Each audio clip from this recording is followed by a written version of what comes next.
সংসদে তারেক রহমানের একটা বক্তব্য শুনে অনেকেই হেসেছে।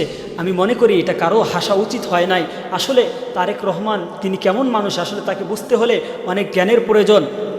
তিনি একটি কথা বলেছেন যে এই যে চেয়ারটা আছে, এই গদি, আমি এখানে বসে আছি, এখান থেকে উঠে যখন তিনি দাঁড়িয়ে বললেন যে এই চেয়ার থেকে আগুনের তাপ আসে, অনেকেই এই কথার অর্থ বুঝেন নাই।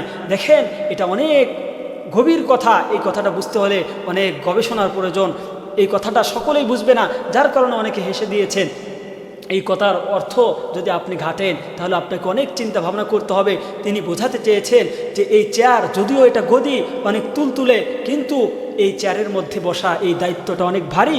এখানে বসে যেমন তেমন কথা বলা যায় না। এখানে বসে একজন মানুষের চিন্তা নয়, দেশের লক্ষ লক্ষ কোটি মানুষের চিন্তা করতে হয়, মানুষের সুখ দুঃখ বুঝতে হয়। কোনো একটা বিপদ হলেও এই দায়ভার আমার উপরে আসে, এর জন্য আমাকে প্রশ্নবিদ্ধ হতে হয়। এই চেয়ারটা অনেক বড় আমানত। আল্লাহ আমাকে এই চেয়ার দিয়েছেন, মানুষের দায়িত্ব দিয়েছেন, এই কোটি কোটি মানুষের। এখান থেকে যদি এই দায়িত্ব পালন করতে আমি ব্যর্থ হই, যেমন দুনিয়াতেও আমাকে এর লাঞ্ছনা ভোগ করতে হবে, আখেরাতেও আল্লাহ ধরবেন। সুতরাং তিনি বোঝাতে চেয়েছেন এই চেয়ার শুধু চেয়ার, গদির চেয়ার নয়, বরং এই চেয়ার আগুনের তাপ আসে, মানে এই চেয়ারে শুধু আনন্দ নয়, এই চেয়ারে অনেক দায়িত্ব রয়েছে। এই চেয়ারে 18 কোটি মানুষের স্বপ্ন রয়েছে, এই চেয়ারে 18 কোটি মানুষের চাওয়া পাওয়া রয়েছে।